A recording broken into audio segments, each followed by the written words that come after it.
ಗೆಳೆಯರೇ ನಮಸ್ಕಾರ, ಹೇಗಿದ್ದೀರಿ ಎಲ್ಲರೂ? ನಾನು ಉದಯ್ ಕುಮಾರ್. ಗೆಳೆಯರೇ, ಭಾರತದ ನಂಬರ್ 1 ಶ್ರೀಮಂತರಾಗಿರುವ ಮುಖೇಶ್ ಅಂಬಾನಿ ಅವರ ಪುತ್ರ ಅನಂತ್ ಅಂಬಾನಿ ಅವರ ಮದುವೆಯನ್ನು ವಿಜೃಂಭಣೆಯಿಂದ ಮುಗಿಸಿದ್ದಾರೆ. ಹಾಗಾದರೆ ಇಲ್ಲಿ ಈ ಒಂದು ಮದುವೆಯಲ್ಲಿ ಯಾರ್ಯಾರೆಲ್ಲ ಬಂದಿದ್ದರು, ಹಾಗೆ ಯಾರಿಗೆ ಏನೆಲ್ಲ ಸಿಕ್ತು, ಇಲ್ಲಿ ಮದುವೆಗೆ ಖರ್ಚಾಗಿದ್ದೆಷ್ಟು? ಬಹಳಷ್ಟು ಕಡೆ ನಿನ್ನೆ ಮೊನ್ನೆ ಎಲ್ಲ ನಾವು ನೋಡ್ತಾ ಇದ್ವಿ 2-3 ದಿವಸದಿಂದ 5,000 ಕೋಟಿ ಅಂತ. ಆದರೆ ಇದು ಕೇವಲ 5,000 ಕೋಟಿ ಅಲ್ಲ, ಇಲ್ಲಿ ಬಹಳಷ್ಟು ದುಡ್ಡು ಖರ್ಚಾಗಿದೆ. ಅದು ಎಷ್ಟು ಅನ್ನೋದನ್ನು ಇವತ್ತು ಒಂದು ಲೆಕ್ಕಾಚಾರ ಸಿಕ್ಕಿದೆ. ಆ ಒಂದು ಲೆಕ್ಕ ನಮಗೆ ಅಂದರೆ ಬಂದಿರುವ ಮಾಹಿತಿಗಳ ಪ್ರಕಾರ ಅದನ್ನು ನಿಮಗೆ ತಿಳಿಸ್ಕೊಡ್ತೇವೆ. ಇದೆಲ್ಲವನ್ನು ತಿಳಿಸ್ಕೊಡುವಂತಹ ಒಂದು ಪ್ರಯತ್ನವನ್ನು ಮಾಡ್ತೇನೆ. ಬೇರೆ ಭಾರತದ ನಂಬರ್ 1 ಶ್ರೀಮಂತರಾಗಿರುವ ಮುಖೇಶ್ ಅಂಬಾನಿ ಪುತ್ರ ಅನಂತ್ ಅಂಬಾನಿ ಮದುವೆಯನ್ನು ವಿಜೃಂಭಣೆಯಿಂದ ಮುಗಿಸಿದ್ದಾರೆ. ದೇಶ ಮಾತ್ರ ಅಲ್ಲ, ವಿದೇಶದಿಂದಲೂ ಗಣ್ಯರನ್ನು ಕರೆಸಿ ಇಡೀ ವಿಶ್ವವೇ ತಿರುಗಿ ನೋಡುವಂತೆ ಮದುವೆಯನ್ನು ಮಾಡಿದ್ದಾರೆ.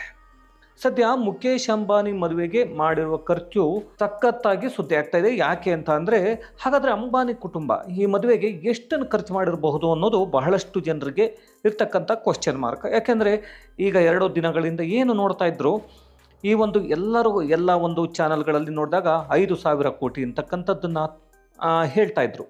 ಆದರೆ ಆಮಂತ್ರಣ ಪತ್ರಿಕೆಯಿಂದ ಹಿಡಿದು ಗೆಸ್ಟ್ಗಳಿಗೆ ಕೊಟ್ಟ ಸಂಭಾವನೆ ಹಾಗೆ ಗಿಫ್ಟ್ಗಳು ಇದೆಲ್ಲವೂ ಸೇರಿದರೆ ಎಷ್ಟಿರಬಹುದು? ಅದೆಲ್ಲದಕ್ಕೂ ಮುಂಚೆ ಕೆಲವೊಂದು ವಿಷಯಗಳನ್ನ ನೋಡಬೇಕಾಗತ್ತೆ.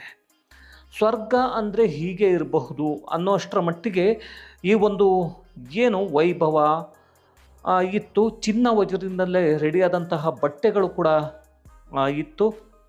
ಹೂವಿನ ಅಲಂಕಾರ, ಊಟದ ವ್ಯವಸ್ಥೆ, ಹೀಗೆ ಎಲ್ಲದಕ್ಕೂ ಅಂಬಾನಿ ಕುಟುಂಬ ಹಣದ ಹೊಳೆನೇ ಹರಿಸ್ಬಿಟ್ಟಿದೆ. ಏಕೆಂದರೆ ನಾವು ಇಲ್ಲಿ ಒಂದು ಮದುವೆಯನ್ನು ಮಾಡಬೇಕು ಅಂದರೆ ನಾವು ಎಷ್ಟು ಜನರು ಒದ್ದಾಡ್ತಾರೆ ಅಂತ ನಮಗೆ ಗೊತ್ತಿದೆ ಆಲ್ರೆಡಿ. ಈ ಮದುವೆಗೆ ಬಾಲಿವುಡ್ ತಾರೆಯರು, ಬಿಸ್ನೆಸ್ ಮ್ಯಾನ್ಸ್, ಕ್ರಿಕೆಟರ್ಸ್, ಪೊಲಿಟಿಷಿಯನ್ಸ್ ಎಲ್ಲರೂ ಆಗಮಿಸಿದ್ರು. ನವ ದಂಪತಿಗಳಿಗೆ ಶುಭವನ್ನು ಕೂಡ ಹಾರೈಸಿದರು. ಅನಂತ್ ಅಂಬಾನಿ ಹಾಗೆ ರಾಧಿಕಾ ಮರ್ಚೆಂಟ್ ಮದುವೆ ಹೆಚ್ಚು ಕಮ್ಮಿ 1 ವರ್ಷದಿಂದನೇ ಶುರುವಾಗೋಗಿದೆ. ಅಂದರೆ ಈ ಒಂದು ಏನು ಶಾಸ್ತ್ರಗಳಿರುತ್ತೆ ಅದೆಲ್ಲವೂ ಈ 1 ವರ್ಷದಿಂದನೇ ಮಾಡ್ಕೊಂಡು ಬಂದಿದ್ರು. ಅವರೆಲ್ಲವನ್ನು ಹೆಣ್ಣು ನೋಡೋ ಶಾಸ್ತ್ರ ಅದು ಇದು ಅಂತ ಮಾಡ್ಕೊಂಡು ಬರ್ತೀವಲ್ಲ, ಹಾಗೆಯೇ ನಿಶ್ಚಿತಾರ್ಥದಿಂದ ಇಲ್ಲಿಯವರೆಗೂ ಸರಿಸುಮಾರು 6,500 ಕೋಟಿ ಖರ್ಚಾಗಿದೆ ಅಂತ ಹೇಳಲಾಗ್ತಾ ಇದೆ.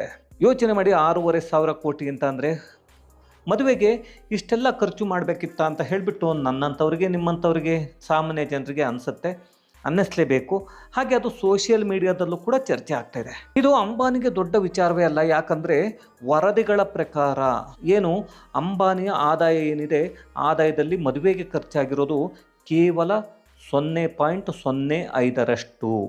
ಹಾಗಾಗಿ ಇಷ್ಟು ಮಾತ್ರ ಅಷ್ಟೇ ಖರ್ಚಾಗಿರೋದು. ಹಾಗಾಗಿ ಇದು ಅಂಬಾನಿಗೇನು ಮ್ಯಾಟ್ರ್ ಆಗಲ್ಲ. ಆದರೆ ನಿಮ್ಮಂಥ ಸಾಮಾನ್ಯ ಜನರಿಗೆ ನೋಡುವಾಗ ಇಷ್ಟೊಂದು ಹಣವನ್ನು ಖರ್ಚು ಮಾಡಬೇಕಿತ್ತ ಅನಿಸುತ್ತೆ. ಇನ್ನು ಈ ಗ್ರ್ಯಾಂಡ್ ಮದುವೆ ನಡೆದಿದ್ದು ಮುಂಬೈನಲ್ಲಿರುವ ಅವರದ್ದೇ ಮಾಲೀಕತ್ವದ, ಅಂದರೆ ಅಂಬಾನಿ ಮಾಲೀಕತ್ವದ ಜಿಯೋ ವರ್ಲ್ಡ್ ಕನ್ವೆನ್ಷನ್ ಸೆಂಟರ್ನಲ್ಲಿ. ಇನ್ನು ಮದುವೆ ಇನ್ವಿಟೇಷನ್ನಲ್ಲಿ ನೀವೆಲ್ಲರೂ ನೋಡಿರೋದ್ರೆ ಗೊತ್ತಾಗತ್ತೆ ನಿಮಗೆ. ಇನ್ವಿಟೇಷನ್ ಕೂಡ ಚಿನ್ನದಿಂದ ಕೂಡಿತ್ತು. ಒಂದು ಇನ್ವಿಟೇಷನ್ಗೆ ಯೋಚನೆ ಮಾಡಿ, ಒಂದು ಇನ್ವಿಟೇಷನ್ಗೆ 5-6 ಲಕ್ಷ ಖರ್ಚಾಗಿದೆ ಅಂತ ಹೇಳಲಾಗ್ತಾ ಇದೆ. ಇನ್ನು ಮದುವೆಗೆ ಧರಿಸಿದ್ದ ಬಟ್ಟೆಯ ಡಿಸೈನ್ ವಜ್ರದಿಂದ ಕೂಡಿದ್ದು. ನೀವೇನು ಈ ಒಂದು ಬಟ್ಟೆಯನ್ನು ನೋಡಿದ್ರಿ, ಅನಂತ್ ಅಂಬಾನಿ ಹಾಗೆ ರಾಧಿಕಾ ಮರ್ಚೆಂಟ್ ಹಾಕಿದ್ದಂಥ ಮದುವೆಯ ಒಂದು ಬಟ್ಟೆಗಳು, ಅದರಲ್ಲಿ ವಜ್ರದಿಂದ ಡಿಸೈನ್ಗಳಿತ್ತು. ಒಂದೊಂದು ಬಟ್ಟೆ ಕೂಡ ಕೋಟಿ ಮೌಲ್ಯದ್ದಾಗಿದೆ. ಯಾಕೆ ಈ ಒಂದು ವಿಷಯವನ್ನು ನಿಮಗೆ ತಿಳಿಸ್ತಾ ಇದ್ದೀನಿ ಅಂದರೆ, ಕೋಟಿ ಬರೀ ಬಟ್ಟೆಗಾಗಿದೆ. ಅಂದರೆ ವಜ್ರ ಹಾಗೆ ಚಿನ್ನದಿಂದನೇ ರೆಡಿಯಾಗಿದ್ದಂತಹ ಬಟ್ಟೆಗಳದು. ಹೀಗೇನೆ ಕಾರ್ನಿಂದ ಹಿಡಿದು ಬಟ್ಟೆಯವರೆಗೂ ಸೂಪರ್ ರಿಚ್ ಆಗಿ ಕಾಣಿಸ್ತಾ ಇತ್ತು ಮದುವೆ ಅಂತೂ ಎಲ್ಲರಿಗೂ ಗೊತ್ತಿದೆ. ಇನ್ನು ಊಟದ ವಿಚಾರ ಹೇಳೋದಾದರೆ ಬರೋಬ್ಬರಿ 3,000 ವೆರೈಟಿಯ ಭಕ್ಷ್ಯ ಭೋಜನಗಳು ಮದುವೆಗಾಗಿ ರೆಡಿ ಮಾಡಲಾಗಿತ್ತು. ಯೋಚನೆ ಮಾಡಿ, ನಾವು ಇಲ್ಲಿ ಒಂದು 5-6 ಮಾಡಿಸಿದ್ರೇ ಏನೋ ದೊಡ್ಡದಾಗಿ ಕೆಲವರು ನೋಡಿರ್ತೇವೆ. ನಾವು ಕೂಡ ನಮ್ಮ ಸಂಬಂಧಿಕರಲ್ಲೇ ಇರ್ಬೋದು, ಎಲ್ಲ ಇರ್ಬೋದು, ಅದನ್ನೇ ಏನೋ ಒಂದು ರೀತಿಯಾಗಿ ದೊಡ್ಡದಾಗಿ ತೋರಿಸ್ಕೊಳ್ತಾರೆ.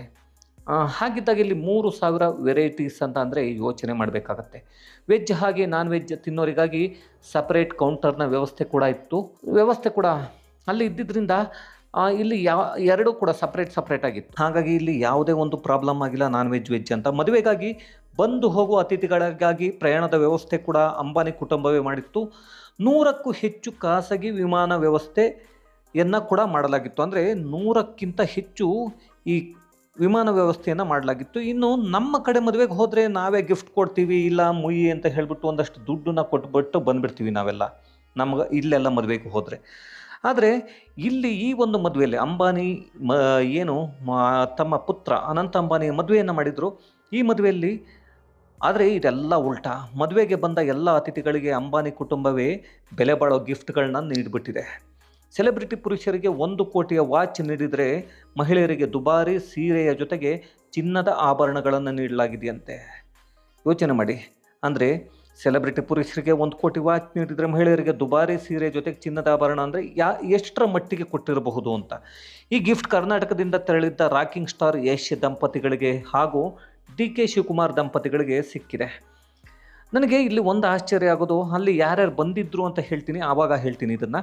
ಇನ್ನು ಪ್ರೀ ವೆಡ್ಡಿಂಗ್ನಲ್ಲಿ ಪರ್ಫಾರ್ಮ್ ಮಾಡಿದ್ದ ಅಮೆರಿಕದ ಸಿಂಗರ್ ರಿಹಾನಾಗೆ ಸುಮಾರು 74 ಕೋಟಿ ಸಂಭಾವನೆಯನ್ನು ನೀಡಿದರೆ, ಸಂಗೀತ್ ಸೆರೆಮೊನಿಯಲ್ಲಿ ಈ ಒಂದು ಸೆರೆಮನಿಯಲ್ಲಿ ಸಿಂಗರ್ ಜಸ್ಟಿನ್ ಬೈಬರ್ಗೆ 83 ಕೋಟಿ ಕೊಡಲಾಗಿದೆಯಂತೆ. ಇದರ ಜೊತೆಗೆ ಕೆಲವರಿಗೆ ದುಬಾರಿ ಬೆಲೆಯ ಬ್ಯಾಗ್ಗಳು, ಚಿನ್ನದ ಚೈನ್, ಕಾಸ್ಟ್ಲಿ ಪಾದರಕ್ಷೆಗಳನ್ನು, ಅತಿಥಿಗಳಿಗಾಗಿ ಲಕ್ಸುರಿ ಕಾರ್ನ ವ್ಯವಸ್ಥೆ ಕೂಡ ಇತ್ತು. ಒಟ್ಟಾರೆ ಹೇಳೋದಾದರೆ ಅಂಬಾನಿ ಮಗನ ಮದುವೆ ಬಹಳಷ್ಟು ವಿಜೃಂಭಣೆಯಿಂದ ನಡೆದಿದ್ದು ಭಾರತದಲ್ಲೇ ಅತಿ ದುಬಾರಿ ಮದುವೆ ಅಂತ ಅನ್ನಿಸ್ಕೊಳ್ತಾ ಇದೆ. ಯಾಕೆಂದರೆ ಇದುವರೆಗೂ ಬೇರೆ ಯಾರ್ದು ನಡೆದಿರಲಿಲ್ಲ. ಹಾಗೆ ನಾವು ಇನ್ನೊಂದು ವಿಷಯವನ್ನು ನೋಡ್ಕೊಂಡು ಬರೋಣ. ಯಾರ್ಯಾರು ಬಂದಿದ್ದರು ಹಾಗಾದರೆ ಬಹಳಷ್ಟು ಜನ ಅಂತ ನಾವು ನೋಡೋದಾದರೆ, ಇಲ್ಲಿ ಒಂದು ಸೆಂಟರ್ ಆಫ್ ಅಟ್ರಾಕ್ಷನ್ ಆಗಿದ್ದಂಥ ಕೆಲವು ವ್ಯಕ್ತಿಗಳನ್ನ ಹೇಳ್ತೀನಿ. WWE ಖ್ಯಾತಿಯ ಜಾನ್ ಸೀನಾ ಬಂದಿದ್ದು, ಹಾಗೆ ಕ್ರಿಕೆಟರ್ ಸೂರ್ಯಕುಮಾರ್ ಯಾದವ್, ಚಹಲ್, ಪಾಂಡ್ಯ ಬ್ರದರ್ಸ್, ಹಾಗೆ ಈ ಸ್ಮೃತಿ ಇರಾನಿ ಅವರು ಕೂಡ ಬಂದಿದ್ದರು. ಶಿವಸೇನೆಯ ಉದ್ಧವ್ ಠಾಕ್ರೆ, ಸಮಾಜವಾದಿ ಅಂದರೆ SP ಏನಿದೆ ಸಮಾಜವಾದಿ ಪಕ್ಷದ ಅಖಿಲೇಶ್ ಯಾದವ್, ಪಶ್ಚಿಮ ಬಂಗಾಳದ CM ಮಮತಾ ಬ್ಯಾನರ್ಜಿ, ಹಾಗೆ RJDಯ ಲಾಲು ಪ್ರಸಾದ್ ಯಾದವ್. ಇನ್ನು ಬಾಲಿವುಡ್ ತಾರೆಯರಾದ ಅಮಿತಾಬ್ ಬಚ್ಚನ್, ಐಶ್ವರ್ಯ ರಾಯ್, ಜೂಹಿ ಚಾವ್ಲಾ, ರಣಬೀರ್ ಕಪೂರ್, ಸಂಜಯ್ ದತ್, ಶಾಹಿದ್ ಕಪೂರ್, ಜಾಕಿ ಶ್ರಾಫ್, ತೆಲುಗಿನ ರಾಮ್ ಚರಣ್, ಹಾಗೆ Bhojpuri super star Ravi Kishan family ಕೂಡ ಬಂದಿತ್ತು. South Indian lady super star Nayanthara family ಕೂಡ ಹೋಗಿತ್ತು. ಹಾಗೆಯೇ ರಜನಿಕಾಂತ್ ಅವರು ಈ ಒಂದು ಮದುವೆಯಲ್ಲಿ ಮೊದಲ ಬಾರಿಗೆ ಒಂದು ಡ್ಯಾನ್ಸನ್ನು ಕೂಡ ಮಾಡಿದರು. ಕರ್ನಾಟಕದಿಂದ ಕೇವಲ ರಾಕಿಂಗ್ ಸ್ಟಾರ್ ಯಶ್ಗೆ ಮಾತ್ರ ಆಮಂತ್ರಣ ಬಂದಿತ್ತು, ಅವರು ಹೋಗಿದ್ದರು. ಯಾಕೆ ಈ ಒಂದು ವಿಷಯವನ್ನು ಹೇಳ್ತಿದ್ದೆ ಅಂದರೆ, ಇಲ್ಲಿ ಕೆಲವು ನಾವು ರಾಜಕೀಯ ನಾಯಕರನ್ನು ನೋಡಿದರೆ DK ಶಿವಕುಮಾರ್ ಹೋಗಿದ್ದರು, ಸಮಾಜವಾದಿ ಪಕ್ಷದ ಅಖಿಲೇಶ್ ಯಾದವ್ ಹೋಗಿದ್ದರು, ಪಶ್ಚಿಮ ಬಂಗಾಳದ CM ಮಮತಾ ಬ್ಯಾನರ್ಜಿ ಹೋಗಿದ್ದರು, RJDಯ ಲಾಲು ಪ್ರಸಾದ್ ಯಾದವ್ ಹೋಗಿದ್ದರು, ಶಿವಸೇನೆಯ ಉದ್ಧವ್ ಠಾಕ್ರೆ ಹೋಗಿದ್ದರು. ನನಗೆ ಇನ್ನೂ ಬಹಳಷ್ಟು ಜನ ಹೋಗಿದ್ದರು. ಅವರ ಹೆಸರುಗಳನ್ನ ಇಲ್ಲಿ ಹೇಳೋದಕ್ಕಾಗಲ್ಲ, ತುಂಬ ಲ್ಯಾಗ್ ಆಗುತ್ತೆ. ಯಾಕೆ ಇಷ್ಟು ಜನಂತ ಹೇಳ್ತೆ ಅಂದರೆ, ಇವರೆಲ್ಲರೂ INDIA ಒಕ್ಕೂಟದಲ್ಲಿ ಇರುವವರು. ಈ INDIA ಒಕ್ಕೂಟದಲ್ಲಿರುವಾಗ ಇವರು ಬೈಯುವಾಗ ಎಲ್ಲ ಬೈತಾನೆ ಇರ್ತಾರೆ. ಯಾರನ್ನ ಅಂದರೆ, ಅಂಬಾನಿಯನ್ನು ಉದ್ಧಾರ ಮಾಡ್ತಿದ್ದಾರೆ, ಇನ್ನು ಅದಾನಿಯನ್ನು ಉದ್ಧಾರ ಮಾಡ್ತಿದ್ದಾರೆ ಅಂತ. ಆದರೆ ನೋಡಿ, ಮದುವೆಗೆ ಎಲ್ಲರೂ ಹೋಗಿದ್ದಾರೆ, ಈಗ ಯಾರಿಗೂ ಇಲ್ಲ. ಇವರೆಲ್ಲರೂ ಹೇಳುವಾಗ ಒಂದು, ಮಾಡುವಾಗ ಒಂದು. ಇನ್ನು ನನಗನ್ಸಿದ್ದು, ಇಷ್ಟೆಲ್ಲವನ್ನು ಖರ್ಚು ಮಾಡಿದ್ರಲ್ಲಿ ಒಂದಷ್ಟನ್ನು ಬಡವರಿಗೆ ಕೊಡಬಹುದಿತ್ತೇನೋ ಅಂತ ನನಗೆ ಅನ್ನಿಸ್ತು. ಸಾಮಾನ್ಯ ಬಡವರಿಗೆ ಒಂದಷ್ಟನ್ನು ಕೊಟ್ಟು ಒಂದು ಜೀವನವನ್ನು ಕಟ್ಕೊಳ್ಳೋದಕ್ಕೆ. ಯಾಕೆಂದರೆ ಬಡವರಿಗೆ ಕೋಟ್ಯಾಂತರ ರೂಪಾಯಿ ಬೇಕಾಗಿಲ್ಲ, ಕೆಲವೊಂದು ಲಕ್ಷಗಳು ಸಿಕ್ಕರೆ, 1 ಲಕ್ಷನೋ 2 ಲಕ್ಷನೋ ಸಿಕ್ಕರೆ ನಮ್ಮ ಜೀವನವನ್ನು ಕಟ್ಟಿಕೊಳ್ತೇವೆ ಅಂತಾರೆ. ಅಂಥವ್ರಿಗೂ ಸ್ವಲ್ಪ ಕೊಟ್ಟಿದ್ರೆ ಚೆನ್ನಾಗಿತ್ತು ಅಂಬಾನಿ ಅವರ ಮಗನ ಮದುವೆಯಲ್ಲಿ ಅಂತ ನನಗೆ ಅನ್ನಿಸ್ತು. ಯಾಕೆಂದರೆ ನಾವು ಮಾಡಿದ ಪುಣ್ಯ ನಮ್ಮ ಮಕ್ಕಳನ್ನು ಕಾಯುತ್ತೆ ಅಂತ ಹೇಳ್ತಾರೆ. ಹಾಗಾಗಿ ಅದನ್ನು ಮಾಡಬಹುದಿತ್ತೇನೋ ಅಂತ ನನಗನ್ನಿಸ್ತು. ಇದು ನನ್ನ ಪರ್ಸ್ನಲ್ ಒಪಿನಿಯನ್. ಅವರು ಯಾಕೆ ಕೊಡಬೇಕು ಅಂತ ಯಾರು ಕೇಳಬೇಡಿ ಕಮೆಂಟ್ನಲ್ಲಿ. ಹಾಗಾಗಿ ಮತ್ತೆ ಮುಂದಿನ ವಿಡಿಯೋದಲ್ಲಿ ಸಿಗೋಣ ಗೆಳೆಯರೆ. ಈ ಒಂದು ವಿಷಯವನ್ನು ನಿಮ್ಮ ಮುಂದೆ ಇಡಬೇಕಿತ್ತು, ಸರಿಯಾದ ಒಂದು ರಿಯಾಲಿಟಿಯನ್ನು ತೆಗೆದಿಡಬೇಕಿತ್ತು, ಅದಕ್ಕೋಸ್ಕರ ಹೇಳಿದ್ದೇನೆ. ಮತ್ತೆ ಮುಂದಿನ ವಿಡಿಯೋದಲ್ಲಿ ಸಿಗೋಣ. ಅಲ್ಲಿವರೆಗೂ ಧನ್ಯವಾದಗಳು.